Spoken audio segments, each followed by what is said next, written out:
Hello दोस्तों, कैसे हो? आपका स्वागत है त्रिपाण स्टडी सेंटर में। आज जो हम करने जा रहे हैं बीए फाइनल ईयर के जो है सेमेस्टर फिफ्थ। देखिए, ये सेमेस्टर फिफ्थ का जो है competitive political and system UK and USA.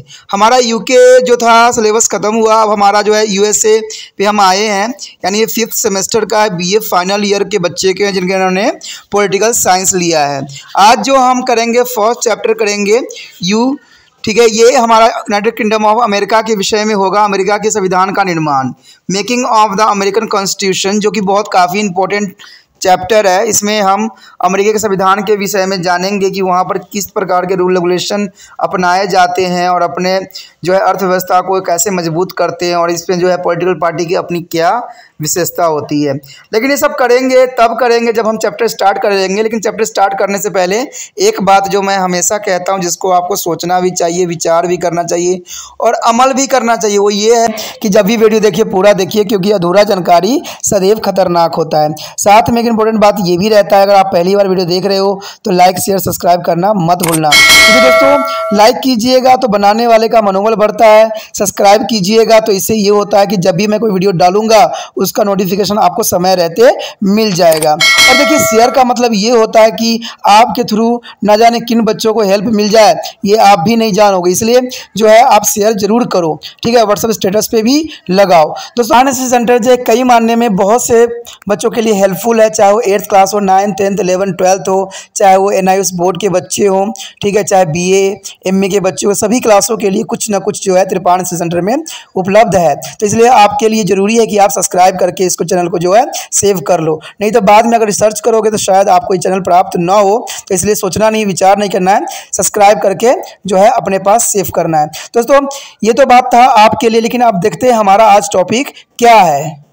आज जो हम करेंगे कॉन्स्टिट्यूशन ऑफ द यूएसए। इससे पहले हमने यूके कॉन्स्टिट्यूशन के विषय में चर्चा किया, जो कि बहुत इंपॉर्टेंट था।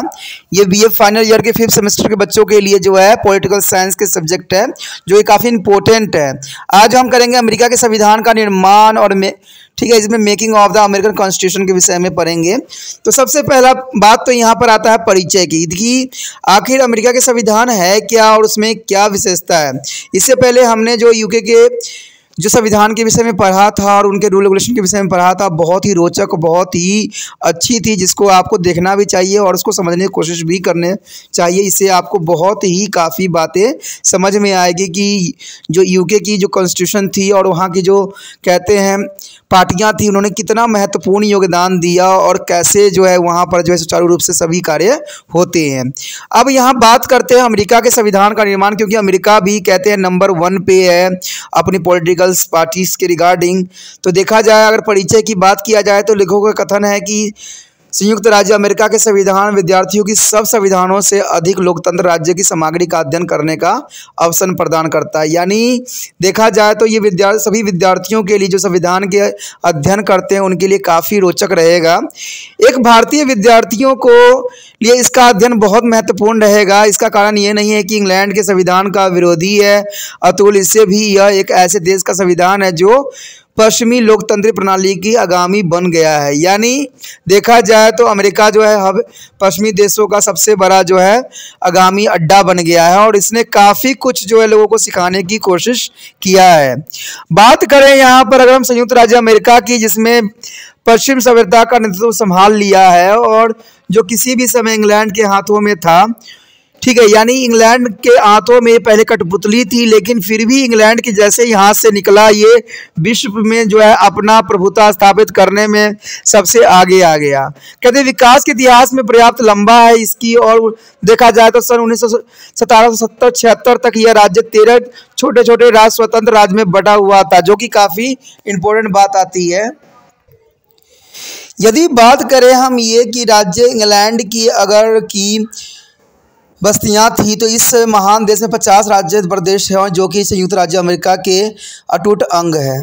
अगर देखा जाए तो इंग्लैंड जो था अमेरिका पर अपना काफ़ी दबदबा डाला था, क्योंकि ये जो थी 1776 ईस्वी तक जो है 13 छोटे छोटे जो है स्वतंत्र राज्यों में बट गया था, और ये जो है राज्य इंग्लैंड की बस्तियां थी।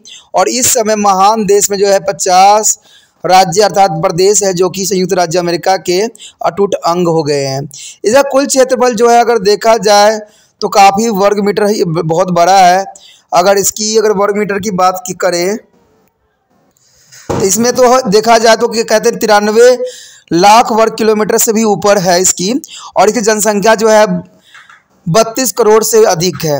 इसकी जनसंख्या कई जो है राष्ट्रीयता का मिश्रण भी कहा जाता है, क्योंकि इसमें कई राष्ट्र के लोग जो है मिश्रित होते हैं। अगर 32 करोड़ लिया जाए तो इसमें बहुत से दूसरे देशों से भी आए हुए लोग हुए हैं, क्योंकि यहाँ पर कई प्रकार के नागरिक रहते हैं। कहते हैं बहुसंख्या तो यूरोप में आए हुए लोगों की है, जिनमें जो है बरतानी, फ्रांस, जर्मनी, इटली आदि के लोग होते हैं।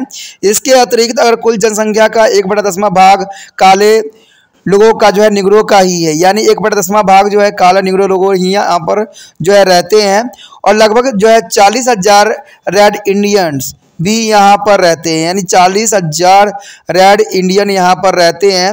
जनसंख्या के लगभग 2/3 भाग जो है नगरों और कस्बों में रहते हैं। जैसे जैसे देश में उद्योग का विकास हुआ, बड़े बड़े नगर बन गए, और कुछ ऐसे हैं जिनकी जनसंख्या जो है 60 लाख से अधिक है। इस राज्य में कोई सरकारी धर्म नहीं है, यानी किसी भी धर्म को ये प्रायोरिटी नहीं देते हैं। राज्य तथा धर्म के बिल्कुल ही भिन्न रखा गया है। संविधान में स्पष्ट कर दिया गया है कि कांग्रेस जो है केंद्रीय विधानमंडल कोई भी ऐसा कानून नहीं बना सकता है जिसकी जो है लक्ष्य किसी धर्म की स्थापना अथवा किसी धर्म का निषेध हो। संयुक्त राज्य अमेरिका पूर्णतः धर्मनिरपेक्ष राज्य है। यहाँ पर सभी धर्मों को एक ही जैसा जो है मान्यता दी गई है। तो ये काफ़ी इम्पोर्टेंट बात यहाँ पर जो है अमेरिका के संविधान के रूप में देखा जा सकता है। और बात करें यहाँ पर संवैधानिक दृष्टि से संयुक्त राज्य अमेरिका की संविधान का महत्व का, तो इसमें बहुत ही काफ़ी इंपॉर्टेंट है। ये संविधान विश्व का जो है प्राचीनतम जो है संघ संविधान यानी फेडरल कॉन्स्टिट्यूशन है, और इस संविधान की जो है अन्य महत्वपूर्ण जो विशेषताओं में आध्यात्मिक शासन प्रणाली का है, शक्तियों का पूर्तिकरण का जो है सिद्धांत एवं नियंत्रण जो है संतुलन का सिद्धांत, प्राथमिक आधारों का वर्णन आदि है। इसलिए कहा जाता है कि संयुक्त राज्य अमेरिका का संविधान विश्व के संवैधानिक इतिहास में एक महत्वपूर्ण अनुभव था, और इस संविधान ने संसार के सिद्धांतों तथा कार्यों के प्रति महान भाग डाला है। यानी बात करें यहाँ पर अमेरिका के संविधान, तो अमेरिका के संविधान जो है बहुत महत्वपूर्ण है, और ये इंग्लैंड से ही प्रेरित है, लेकिन फिर भी जो है ये अपने आप को आगे विश्व में नंबर 1 पे खुद को स्थान प्राप्त कर चुका है। तो इसका संविधान भी काफ़ी विचित्र होगी, बहुत इंपॉर्टेंट होगी, और इसमें जो है बहुत चीज़ें हमें जो है असमंजसता का जो रूप प्रकट हुई है हमारे इंडिया में होती है, वैसा यहाँ पर देखने को नहीं मिलेगा। तभी ये संविधान जो है काफ़ी विस्तृत और सबसे इम्पोर्टेंट माना जा सकता है, क्योंकि आपको यहाँ पर पता ही है कि हर तरह के धर्म जो है लोग रह रहे हैं, ठीक है, चाहे निग्रो हो, चाहे जो रेड इंडियन हो, चाहे अमेरिकन हो, सारे के सारे जो है मिले जुले यहाँ पर देखने को मिलेगा। तभी अमेरिका जो है धर्मनिरपेक्ष राज्य है। अगला टॉपिक जो हमारा दोस्तों होगा इसमें यही होगा कि जो अमेरिका के संविधान के निर्माण की विभिन्न अवस्थाएं कौन कौन सी है, किस प्रकार जो है अमेरिकी के संविधान को आगे बढ़ाया गया। तो ये काफ़ी रोचक बात आप लोगों के लिए रहेगी, तो इसको बहुत ही ध्यान से समझने की कोशिश करना, क्योंकि अमेरिकी संविधान की जो है निर्माण की कौन कौन सी अवस्थाएं आई, ये जानना आपके लिए अत्यंत महत्वपूर्ण रहेगा। बात यहाँ करें संयुक्त राज्य अमेरिका, जिसे सर्वप्रथम नया विश्व भी या न्यू वर्ल्ड भी कहा जाता है, आरंभ में इंग्लैंड की 3 बस्तियों के रूप में था। यानी इंग्लैंड से 3 बस्तियां जो थी यहाँ पर बसाई गई अमेरिका में, और इंग्लैंड के लोगों ने सर्वप्रथम सन जो है 1607 ईस्वी में जेम्स टाउन्स नामक बस्ती बसाई। सबसे पहला बस्ती जो थी 16वीं शताब्दी में बसाई गई थी, जिसमें जेम्स टाउन नामक बस्ती बसाई गई। तो आप समझ सकते हो कि इंग्लैंड के ही यहाँ पर जो है देन है, इस बस्ती का निर्माण है, और इसके पश्चात कई अन्य बस्तियां भी बनी। कहते हैं बस्तियां स्थापित करने के लिए किसी कानूनी अधिकार का होना आवश्यक था। यह अधिकार इंग्लैंडों के राज्य की ओर से दिए गए थे।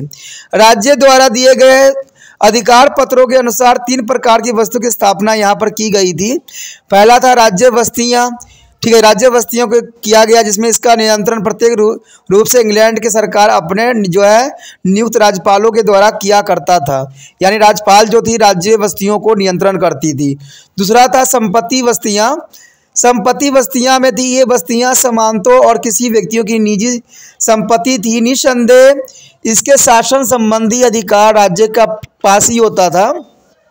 और तीसरी बस्तियां जो थी चार्टर बस्ती, यानी चार्टर बस्ती। इन बस्तियों को अधिकार शक्ति किसी एक व्यक्ति के पास नहीं था, केवल किसी समूह या कंपनी के हाथों में होती थी।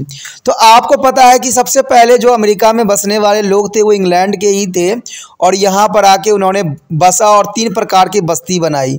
3 प्रकार की बस्तियों का नाम आपको याद होना चाहिए: राज्य बस्ती, समर्पित बस्ती और चार्टर्ड बस्ती। ये 3 टाइप से जो है इसको बनाया गया। कहते हैं इन बस्तियों के निस्संदेह हमने 3 प्रकार बताया है, परंतु इसकी राज्य प्रणाली में कोई विशेष अंतर न था, यानी राज्य करने की में जो है विशेष अंतर नहीं देखने को मिलता है। स्थानीय विषय में बस्तियों की सरकार स्वतंत्र थी, यानी यहाँ पर जो है सरकारें बिल्कुल स्वतंत्र थी।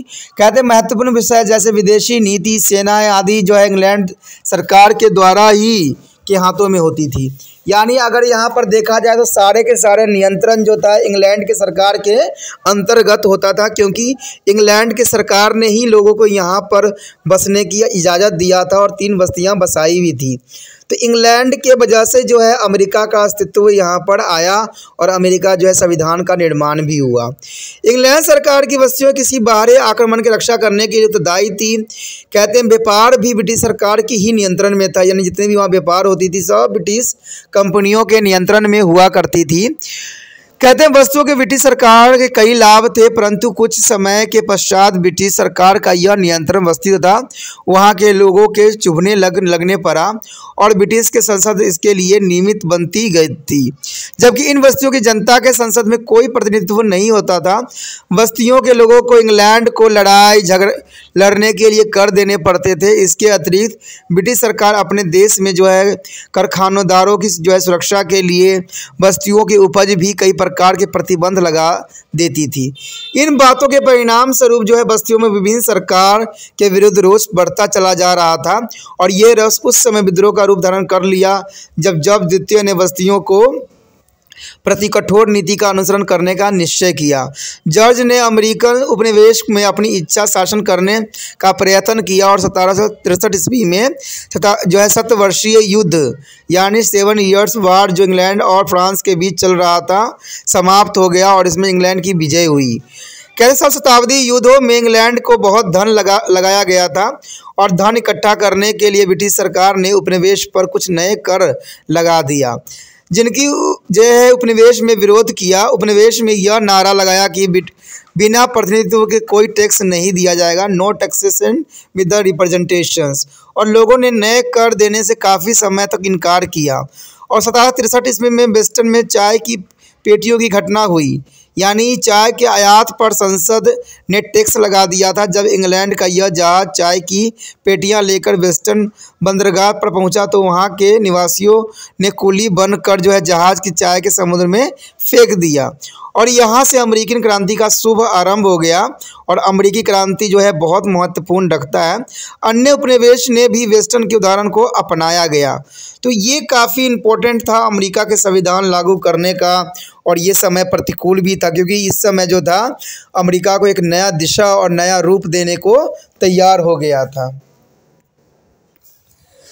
यदि बात करें स्वतंत्रता की घोषणा की तो कहते हैं 4 जुलाई को जो है स्वतंत्रता की घोषणा की गई, यानी क्रांति जो अमेरिका का शुभारंभ हो गया था वो काफ़ी महत्वपूर्ण था क्योंकि 1763 में ये जो थे शुभारंभ किया गया था। लेकिन स्वतंत्रता की घोषणा जो की गई थी 4 जुलाई 1776 इसमें डिक्लेरेशन ऑफ इंडिपेंडेंस जो घोषणा का समय था।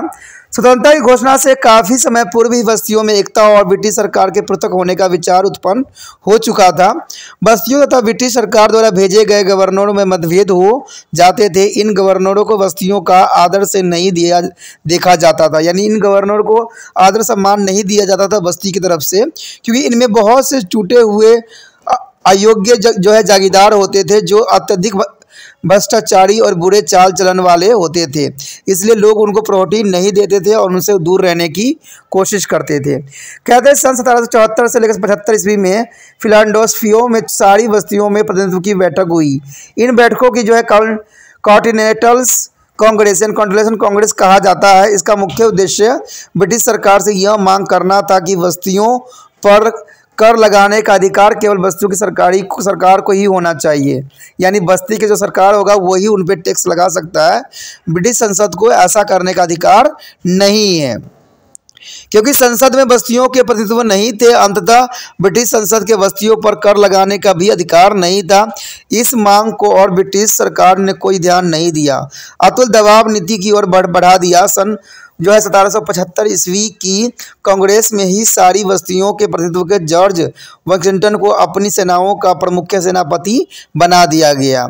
जॉर्ज वाशिंगटन सर्वप्रथम पूर्ण स्वतंत्र के समर्थक नहीं थे, परंतु 1776 ईस्वी में वो इसी विचार के हो गए कि स्वतंत्रता के अतिरिक्त कोई और चारा नहीं बचा है। और 11 जून 1776 को तृतीय कॉन्टिनेंटल कॉन्फ्रेंस हुई, जिसमें सारे प्रतिनिधियों ने पूर्ण स्वतंत्रता की ओर विचार प्रस्तुत किया और इससे कांग्रेस में थॉमस जेफरसन की अध्यक्षता में एक कमेटी बनाई गई, जिसे स्वतंत्रता की घोषणा का कार्य सौंप दिया गया। तो ये काफ़ी इंपॉर्टेंट बात यहाँ थी।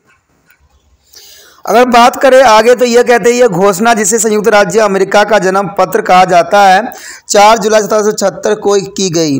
इस घोषणा पत्र को ये शब्द थे कि सभी मनुष्य समान हैं और इसमें सबको सामान्य अधिकार है। इस अधिकारों में जीवन, स्वतंत्रता और सुख प्राप्त करने का अधिकार होगा। इन अधिकारों के प्राप्ति के लिए सरकार जो है स्थापित की जाएगी और इन सरकारों को योग्य शक्तियाँ नागरिकों की स्वीकृति पर आधारित होगी। अंततः जब भी कोई सरकार इन मंत्रणों को हानि पहुंचाती है, तब जो है लोगों का यह अधिकार है कि वे इसका संशोधन करें तथा उसे समाप्त करके अपने स्थान पर नई सरकार की स्थापना भी करें। तो ये काफ़ी इंपॉर्टेंट बात था यहाँ पर। अगर बात करें इतिहास पत्र में आगे जाकर कहा गया कि बस्तियों तथा राज्य के मध्य सारे राजनीतिक संबंध पूर्णतः समाप्त होना चाहिए। और इस घोषणा पत्र में ये भी कहा गया कि सत्यनिष्ठा पूर्वक यह प्रतिज्ञा का घोषणा की जाती है कि संयुक्त राज्य उपनिवेश जिन्हें स्वतंत्र होने का अधिकार है, स्वतंत्र राज्य हैं। जब उसके ब्रिटिश संसद के प्रति निष्ठा और भावना दिखाएगी तो इसको क्या किया जाएगा, अंत हो जाएगा और अंततः ग्रेट ब्रिटेन के साथ उसके सभी जो है राजनीतिक संबंध भी समाप्त हो गई। जो होने भी चाहिए थे स्वतंत्र राज्य के रूप में, अब उनको टैक्स लगाने, युद्ध करने, शांति स्थापित करने, समझौता करने, व्यापार करने तथा सभी दूसरे कार्य करने का पुण्य अधिकार हो जो कि स्वतंत्र राज्य के पास होनी चाहिए। कुछ समय तक यह कांग्रेस की बस्तियों की साझी एजेंसियों की तरह कार्य करती रही, परंतु शीघ्र ही यह अनुभव हुआ कि ऐसा दुर्बल प्रबंधन अधिक देर तक नहीं चल सकता है। यदि बात हम करेगी परिसंघ की स्थापना, तो उसके बाद परिसंघ की स्थापना हुई। कह देते कांग्रेस निसंदेह यह साझी एजेंसियों के सामान्य कार्य करती थी, परंतु इस प्रबंध का आधार जो है संवैधानिक नहीं था। यह तो केवल संकट का सामना करने के लिए अस्थायी प्रबंधन था। अंत प्रत्येक का विचार था कि कोई पक्का प्रबंधन आवश्यक है। कहता है तृतीय कांग्रेस जिसने स्वतंत्रता की घोषणा पत्र बनवाया था ने की और कमेटी की स्थापना भी किया गया, जो विभिन्न बस्तियों को परिसंघ बनाने के लिए कोई रूपरेखा बनाई जाए। इस कमेटी की जो रिपोर्ट विचार करके कांग्रेसों ने इसके नवंबर 1777 को पास कर दिया गया और इसके पश्चात 13 बस्तियों ने भी इसको स्वीकार भी कर लिया। यह संयुक्त राज्य अमेरिका का पहला लिखित संविधान था, यानी ये पहला जो है संविधान बनाई गई जो 1777 में बनाई गई थी। कहते हैं इस संविधान से पहले अनुच्छेद में राज्य मंडल की संयुक्त राज्य अमेरिका का नाम दिया गया था और दूसरे अनुच्छेद में ये भी कहा गया कि प्रत्येक राज्य अपनी जो है प्रभु सत्ताधिकार क्षेत्र और अधिकार अपने पास रखेगा, जो परिसंघ संयुक्त राज्य के कांग्रेस को नहीं देता है। इस आधार से स्पष्ट हो गया कि राज्य अपने व्यक्तिगत अस्तित्व को सुरक्षित रखना चाहता था और कुछ मतबंधों की प्राप्ति को ही वह चाहता था। वह परिसंघ एक खुला डुला जो है गठ संगठन थी, यानी खुला डुला संगठन थी। अनुच्छेद में तीनों में एक स्पष्ट कर दिया गया था कि यह राज्य जो है मित्रता का दृढ़ संगठन में सम्मिलित है, जिनका लक्ष्य साझा जो है रक्षा करना, स्वतंत्रता की रक्षा और साझा कल्याण है। इन अनुच्छेदों में कांग्रेस की स्थापना को, जिसमें प्रत्येक राज्य को कम से कम 2 और अधिक से अधिक 7 प्रतिनिधित्व होते थे, परंतु प्रत्येक राज्य को यह वोट प्राप्त था। इस प्रकार प्रत्येक राज्य को बराबर का दर्जा दिया गया। जब कांग्रेस का अधिवेशन न हो रहा था तो उस समय जो है कांग्रेस के सारे काम राज्य कमेटी करती थी, जिसमें प्रत्येक राज्य का एक सदस्य होता था। राज्य अपने प्रतिनिधियों को स्वयं वेतन देते थे और जिस समय चाहे उन्हें बदल भी सकते थे।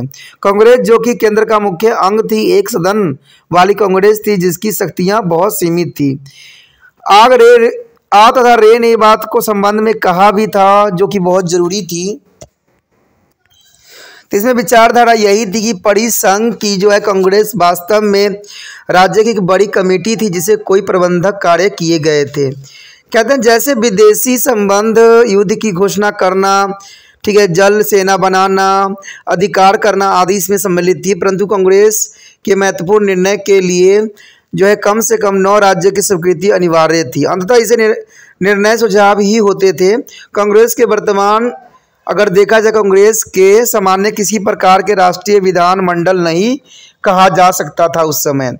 वास्तव में परिसंघ यानी कॉन्फेडरेशंस एक ढीला ढाला संगठन था जो राज्य को दिया पर निर्भर था। यानी इसमें जो है प्रोफेसर मुनरो ने भी कहा था कि यह एक संगठन जो है विशेष रूप से निर्बल था, क्योंकि इसमें चारों बातों का अभाव था जो कि प्रत्येक दृष्टि से राष्ट्रीय सरकार के पास होनी आवश्यक है।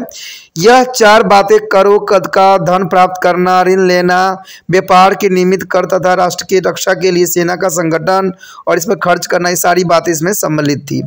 अब बात यहाँ करें राष्ट्रपति विलियम्स के, जिन्होंने लिखा था और उन्होंने कहा भी था इस संगठन के बारे में कि इसका कोई कार्यपालिक शक्तियाँ प्राप्त न थी और इसी कारण यह विवश था कि अपेक्षित थी यह कई महत्वपूर्ण निर्णय नहीं कर सकती थी, क्योंकि इसके लिए 9 राज्य का अनुमोदन प्राप्त करना आवश्यक था, जो कि बड़ी कठिन कार्य था। यानी 9 राज्य का जो था अनुदान प्राप्त करना अत्यंत महत्वपूर्ण बात रखी गई थी। विशेषतः जब जो है स्वतंत्रता संग्राम का भार समाप्त हो गया तो कांग्रेस में राज्य की रुचि का जो है प्रायः अंत सा हो गया था। यहाँ तक कि कुछ राज्य में कांग्रेस ने अपने प्रतिनिधि भी न भेजे। सबसे बड़ी बात यह थी कि कांग्रेस की शासन करने के केवल एक ही शक्ति थी, कांग्रेस के परामर्श देना। यह राज्य में धन की मांग कर सकती थी परंतु उन्हें धन देने के लिए बाध्य नहीं कर सकती थी। यह राज्य को सेना भेजने को कह सकती थी परंतु इस मांगों को पूरा करने के लिए उन्हें बाध्य नहीं कर सकते थे। यह जो है संधियां कर सकती थी परंतु उसके पूरा करने के लिए राज्य पर निर्भर थी। यह ऋण लेने के लिए समझौते पर कर सकती थी परंतु अगर बात करें इसके तो ऋण का भुगतान करने के लिए राज्य पर वो आश्रित थी। कांग्रेस एक ऐसी संस्था थी जिसके अधिकार तो बहुत थे परंतु शक्तियां कुछ न थी। कांग्रेस में जो है सम्मिलित संयुक्त राज्य एक सलाह देने वाले बोर्ड से अधिक कुछ भी नहीं था उस समय। यदि बात करें वर्तमान संविधान के निर्माण के तो making of the present constitution बहुत काफ़ी इम्पोर्टेंट था, क्योंकि इससे जो था अमेरिका का संविधान लागू भी किया गया। क्या है, अगर देखा जाए परिसंघ की बात करें, संविधान युद्ध काल में तो चलता ही रहा, इसमें युद्ध जीता और एकता को बनाए रखा गया, परंतु युद्ध के उपरांत शीघ्र ही इसके जो है अवगुण दिखाई देने लग गए। इस संविधान की सबसे बड़ी त्रुटि यह थी कि केंद्रीय कांग्रेस राज्य की इच्छा पर निर्भर करती थी, यानी कांग्रेस के इच्छाओं पर ये चला करती थी। कांग्रेस को कोई भी कर लगाने का अधिकार न था, अपने निर्णय लागू करने के लिए उसके पास कोई शक्ति भी नहीं थी। राज्य के पारंपरिक व्यापार को नियंत्रित करने के लिए कांग्रेस के पास कोई शक्ति नहीं थी। केंद्रीय सरकार में कार्यपालिका तथा न्यायपालिका कोई प्रबंधन नहीं था अमेरिका में। परिणाम स्वरूप देश में गड़बड़ी फैल गई चारों तरफ और राज्य जो है सरकार कांग्रेस के द्वारा मांगे धन या सैनिक की मांग पर ध्यान नहीं देती थी। वे स्वयं देश के जो है संधीय समझौते करने लग पड़ी, जैसे पूर्व जो है प्रभु सत्ता वाले राज्य किया करते थे। इसलिए देश के नेताओं में यह समझ लिया कि राज्य मंडल का सफल होना असंभव है। जॉर्ज वाशिंगटन से स्पष्ट रूप से कहा था कि मैं विचार करता हूं कि हमारा राष्ट्र उसी समय तक जीवित था तथा उन्नत रह सकता था जब संघ शक्तिशाली हो, उसका राज्य पर नियंत्रण हो तथा सभी राज्य इस संघीय सरकार का पूर्ण रूप पालन कर ले। मेडलस ने भी यही घोषणा किया कि हमारी एकता शीघ्र ही धरती पर गिर पड़ेगी यदि हम इसे पक्के खंभे को सहारा न देते तो। इसमें हेल्मस्टन ने भी बात को साफ शब्दों में कहा था कि राष्ट्रीय सरकार के बिना राष्ट्रीय एक दयनीय दृश्य है। अंततः इसका दृढ़ एकता और दृढ़ केंद्र बनाने में संबंधित मत का पकड़ता गया और इस मतभेद के लिए मई 1787 ईस्वी में जो है फिलाडेल्फिया में एक समझौता हुआ जिसका लक्ष्य परिसंघ के संविधान आवश्यकता के अनुसार संशोधन करना था। अब यहाँ पर फिलाडेल्फिया सम्मेलन क्या था देखते हैं। जो यहाँ पर बताया गया फिलाडेल्फिया कन्वेंशन होती क्या है। अगर यहाँ पर बात करें कि जो फिलाडेल्फिया सम्मेलन की, तो बहुत इंपॉर्टेंट सम्मेलन था और ये अमेरिकी कॉन्स्टिट्यूशन के लिए काफ़ी इंपॉर्टेंट था। कहते हैं यह सम्मेलन जो थी 25 मई 1787 को शुरू हुआ था, यानी 25 मई 1787 को शुरू हुआ था। इसमें जो है 12 राज्य के 55 प्रतिनिधियों ने भाग लिया था। डेडेस द्वीप यानी डेडेस आइलैंड के राज्य में इसके भाग नहीं लिया। इस सम्मेलन का मुख्य लक्ष्य राज्य के अधिक से अधिक स्वतंत्रता बनाए रखने के साथ साथ एक शक्तिशाली तथा स्थिर केंद्रीय सरकार बनाना था। जैफरसन के इसके जो है अर्धदेवी की सभा यानी सिंबल ऑफ सेमी गॉड्स कहा गया था। और ब्रेड्स के अनुसार इस बात को इतिहास में कोई भी ऐसा सम्मेलन नहीं मिलता है जिसमें से उच्च राजनीतिक अनुभव वाले, जो मानसिक स्वभाव और व्यापारिक ज्ञान को जानने वाले और सरकार के सार को समझने वाले व्यक्ति का जो है जमघट हुआ हो। तो ये बात काफ़ी इंपॉर्टेंट रहता है यहाँ पर। इस सम्मेलन में सम्मिलित हुए जो है सदस्यों में वाशिंगटन, हेम्स्टन, मैडिसन, फ्रैंकलिन और विल्सन, जॉर्ज मैसन, सारे के सारे जो महत्वपूर्ण नेता थे, सब ने इसमें पार्टिसिपेट किया। कहते हैं इसमें मैक्सिमम सबसे कम आयु वाले प्रतिनिधि जो थे डेटन था जिसकी आयु 26 वर्ष ही थी। तो ये सबसे कम उम्र वाले जो थे प्रतिनिधि थे और इसे अपना प्रथम बैठक में वाशिंगटन के प्रधान और श्री जैक्सन को सचिव भी चुना गया। कहते हैं यह सम्मेलन जो सभ्यता परिसंघ के संविधान में संशोधन करने के लिए बुलाया गया था, न कि संयुक्त राज्य अमेरिका के लिए संविधान की रचना करने के लिए। परंतु संविधान ने जो है सभापति वाशिंगटन का सुझाव शीघ्र ही मान लिया कि हमें केवल अस्थायी प्रबंधन नहीं करने चाहिए, अतुल संविधान की तह में जाकर इसकी त्रुटियां ढूंढनी चाहिए तथा उनके पुण्य संविधान बनाने का भी हमें कोशिश करते रहना चाहिए। और इसके जो है पश्चात सम्मेलन के समक्ष कई जो है संविधानियों की जो है पूरा किया गया और इन सभी समक्ष किए गए संविधानों के रूप भी रेखा भी तैयार की गई। कहते भिन्न विभिन्न योजनाओं का नाम भी दिया गया और कई परियोजना में केंद्रीय सरकार को बहुत शक्तिशाली भी बनाया गया और कुछ में राज्य को सरकार को भी। तो इस प्रकार जो है हमारा कहते हैं अमेरिका का कॉन्स्टिट्यूशन लागू किया गया और कॉन्स्टिट्यूशन बनाया गया जब फिलाडेल्फिया सम्मेलन हुआ। यदि हम बात करें आगे नए संविधान की स्वीकृति की, तो ये बात काफ़ी इंपॉर्टेंट था, the ratification of new constitution. कहते सम्मेलन का यह निर्णय था कि नया संविधान उस समय ही लागू होगा जब 13 राज्यों में से 3/4 राज्य अर्थात 9 राज्य इसकी स्वीकृति देंगे। यानी 9 राज्य की स्वीकृति के लिए ये संविधान जो है रोक दिया गया। सारे देश में नए संविधान के विरुद्ध तथा पक्ष में प्रचार आरंभ हो गया। संविधान के विरोध का डर इसलिए भी था क्योंकि सम्मेलन राज्य मंडल के संविधान में संशोधन करने के लिए बुलाया गया था कि नए संविधान बनाने के लिए। कहते हैं हेमिल्टन तथा मैडिसन ने संविधान के पक्ष में प्रचार करने का बीड़ा उठाया और उन्होंने संघवादी यानी द फेडरलिज्म नाम की एक छोटी सी किताब भी छपवाई। कहते समाचार पत्रों में उन्होंने पत्र लिखने आरंभ किए। उनके प्रचार का प्रभाव इतना अधिक हुआ कि न्यूयॉर्क जैसे राज्य ने भी इसको स्वीकृति दे दी। सर्वप्रथम 7 दिसंबर 1787 को जो है डेलावेयर राज्य ने इसे स्वीकृति भी दे दी। यानी धीरे धीरे सभी राज्यों ने इसे स्वीकृति दे दी। कहते न्यूयॉर्क 11वां राज्य था जिसने 26 जुलाई 1788 को स्वीकृति दिया, यानी 11वां राज्य के रूप में दिया, जबकि 9 राज्यों की आवश्यकता थी। कई राज्यों में संविधान की स्वीकृति यह विश्वास दिलाने पर दी कि शीघ्र ही संविधान में अधिकार पद यानी बिल ऑफ राइट सम्मिलित कर दिया जाएगा। अन्य संविधानों में जो है 4 मार्च 1789 को लागू किया गया, यानी 4 मार्च 1789 को लागू हुआ और प्रतिनिधि सदन का जो है संगठन 2 अप्रैल को जो है सीनेट का संगठन 5 अप्रैल को हुआ और 30 अप्रैल को जॉर्ज वाशिंगटन में संयुक्त राज्य अमेरिका के प्रथम राष्ट्रपति के रूप में पद शपथ ग्रहण करवाया गया। यानी जॉर्ज वाशिंगटन जो थे पहले राष्ट्रपति थे अमेरिका का, जहां से जो है अमेरिका अपना जो है पटरी पे आ गई। इस प्रकार संयुक्त राज्य अमेरिका का संविधान अस्तित्व में आया, जो कि लिखित संविधान का प्रथम उदाहरण था। इस संविधान के बनने पर विचार प्रकट करते हुए एक अमेरिकन लेखक ने कहा भी था कि यह हमारी समकालीन जो है सभ्याचार का प्रथम जो है कारनामा है। अमेरिका के लोग जो है 1787 के संविधान तथा उसके अनुसार किए गए संशोधनों के अनुसार ही शासन चलाते हैं और इस समय संयुक्त राज्य अमेरिका में 50 राज्य सम्मिलित हैं।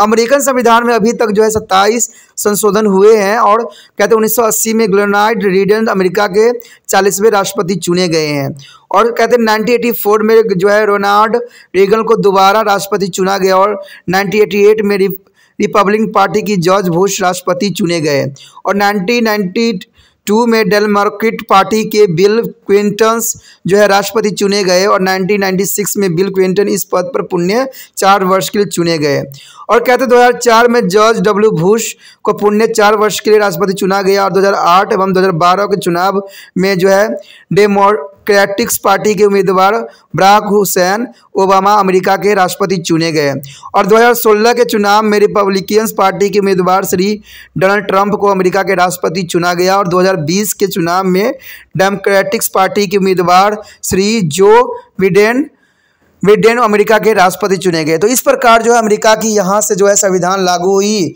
और ये संविधान जो था पूरे विश्व को बदल के रख दिया और आज जो है अमेरिका का संविधान सबसे मान्य और सबसे इम्पोर्टेंट रहा। दोस्तों इसी के साथ हमारा ये टॉपिक खत्म हो जाता है। आगे का टॉपिक जो होगा अमेरिका राज्य के संविधान की विशेषताएँ हैं तो उसमें हम करेंगे और जानेंगे कि जो है संयुक्त राज्य अमेरिका की विशेषता क्या है, क्या फीचर ऑफ कॉन्स्टिट्यूशन रहा और किस प्रकार जो है ये इंपॉर्टेंट है। तो इसी के साथ हमारा ये टॉपिक खत्म हो जाता है। हम अगले वीडियो में मिलेंगे अगले टॉपिक के साथ। तो आप इसी तरह त्रिपाण सेंटर को लाइक शेयर सब्सक्राइब जरूर कीजिए। साथ में आपको पता है कि एक उद्देश्य त्रिपाणी स्टडी सेंटर का सदैव रहा है कि ये सभी बच्चों तक पहुंचना चाहता है क्योंकि सभी बच्चों को ये ज्ञान की ज़रूरत है। कहते हैं सिर्फ एग्ज़ाम में पास हो जाने से आप नहीं तीर मार लोगे, जब तक आप पूरे देशों के संविधान नहीं समझोगे तो हमारे देश में ऐसा संविधान कैसे बन पाएगा, ऐसे रूल रेगुलेशन कैसे लागू होगा जब तक आप समझदार नहीं बनोगे। तो इसलिए आपको कुछ भी नहीं करना है, ना बच्चों के जाकर समझाना है ना विचार करना है। सिर्फ आपने क्या करना है, जो ये YouTube से जो है लिंक को कॉपी करना है और व्हाट्सएप स्टेटस पे लगा देना है।